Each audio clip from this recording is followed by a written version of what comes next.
জীবন জীবিকার তাগিদে প্রতিদিন মৃত্যু ঝুঁকি নিয়ে পটুয়াখালী থেকে গলাচিপা রুটে মোটরসাইকেল চালাচ্ছেন শতাধিক রেন্টে মোটরসাইকেল চালক।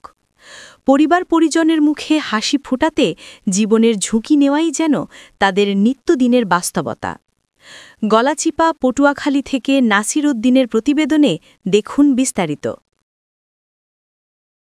গলাচিপা উপজেলার গোলখালী ইউনিয়নের হরিদেবপুর এলাকার মোটরসাইকেল রেন্ট চালক মোহাম্মদ দুলাল বলেন, আমরা প্রায় ১০০ থেকে ২০০ জন চালক প্রতিদিন মোটরসাইকেল ভাড়ায় চালাই, কিন্তু সরকারের কাছে আমাদের মতো হতভাগাদের জন্য কোনো তহবিল বা সহায়তা নেই।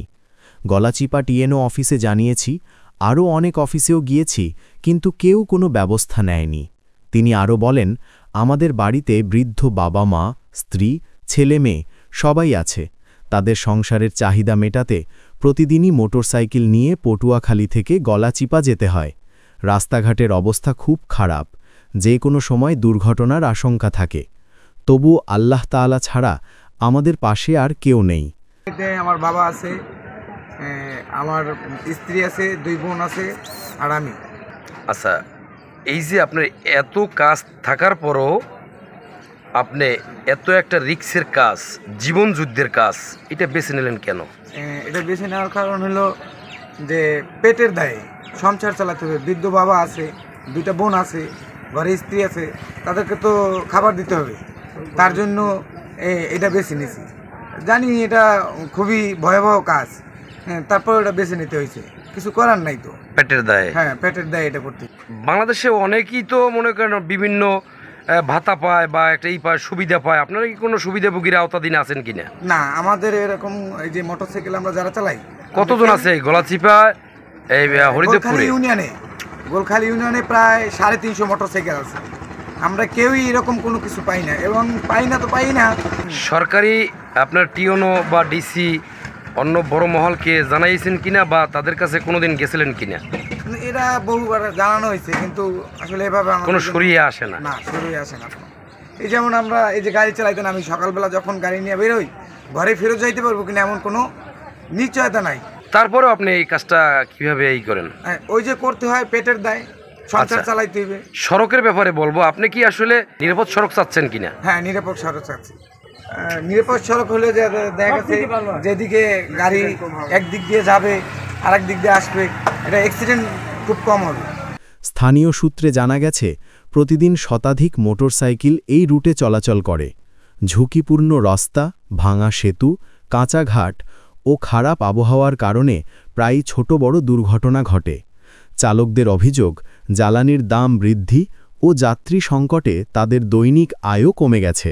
আচ্ছা ভাইজান, আপনি কি করেন? আমি ভাইয়া মোটরসাইকেল রেন্টাকার চালাই। কত বছর ধরে চালান? আমি 5 থেকে 6 বছর ধরে চালাইতেছি।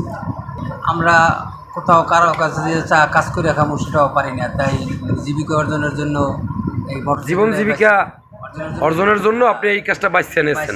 আমার ছেলে মেয়ে লেখাপড়া করাই, এবং আমার ফ্যামিলিগতভাবে সবাই তো আছে, এবং আমি পরিশ্রমিকভাবে আমি একাই, আমার উপরেই সংসারটা ডিপেন্ড করে। তাই আমি এই মোটরসাইকেলটাই বেছে নিয়েছি। কোথা থেকে কোথায় যান? আমি হরিদেবপুর থেকে পটুয়াখালী। অনেক অ্যাক্সিডেন্টের সামনে দেখেছি, অনেক লোক মারা গেছে, কিন্তু তারপরও জীবনের তাগিদে, বাঁচার তাগিদে হইলেও তো আমাদের এটা করতে হবে, এটা তো কর্ম। এই বুড়া বয়সে আপনি কি করেন চাচা? হুন্ডা চালাই জীবিকার জন্য, বাল বাচ্চা খাওয়াবার জন্য। কত বছর ধরে হুন্ডা চালান? করোনার 3 মাস পর থেকে। ইনকাম কেমন চলছে? মোটামুটি তেমন একটা সুবিধাজনক না এখন বর্তমানে, খুব খারাপ। সংসারের অবস্থা খুব খারাপ যায়? হ্যাঁ, খুব খারাপ যায়। আচ্ছা, সড়ক চলে, এই সড়কে তো অনেকেই জীবন দিয়েছে, অল্প বয়সের ছেলেরা অনেক জীবন দিয়েছে। হ্যাঁ, কোনো সরকারি তার দিক চাইয়ে দেখে না। হ্যাঁ, আমরা তো সব সরকারি, যে সরকার তাদেরই ভোট। আপনি কি সরকারি কোনো অনুদান পান না? না, কোনো অনুদান নাই আমাদের কোনো। এই জন্যই সড়কে নামছেন? জি। তাও কোনো নিরাপদ নাই? না, নিরাপদ নাই। আপনারা কি নিরাপদ সড়ক চাচ্ছেন? নিরাপদ সড়ক চাই আমরা। এ বিষয়ে গলাচিপা উপজেলা প্রশাসনের এক কর্মকর্তা জানান, স্থানীয় সড়কগুলোর উন্নয়ন কাজ ধীরে ধীরে এগিয়ে চলছে এবং ভবিষ্যতে পরিবহন শ্রমিকদের জন্য সহায়তা তহবিল গঠনের বিষয়টি বিবেচনায় নেওয়া হবে। কি করো তুমি বাবা? আমি মোটরসাইকেল চালাই। কত বছর? 7 বছর। 7 বছর। সংসারে কে কে আছে? আমার আব্বু, আমার আম্মু, আমার বোন, ভাগ্নি, আমি। জীবন জীবিকার তাগিদে এই কাজ বাইছে এনেছেন, এই তো? হ্যাঁ। তাতে চলে মোটামুটি কে দেয়? এখন টানের হাতে যা চলে, টানে থাকিই যায়। অনেক সময় দেখা গেছে দুর্ঘটনা ঘটে, যেমন সড়কের কারণে যানজট থাকে, আবার মনে করেন গাড়ি চালায় একজন কোনো সোজা নিরাপদ সড়কটা চান আপনারা, এই তো? আইন কেউ মানে না।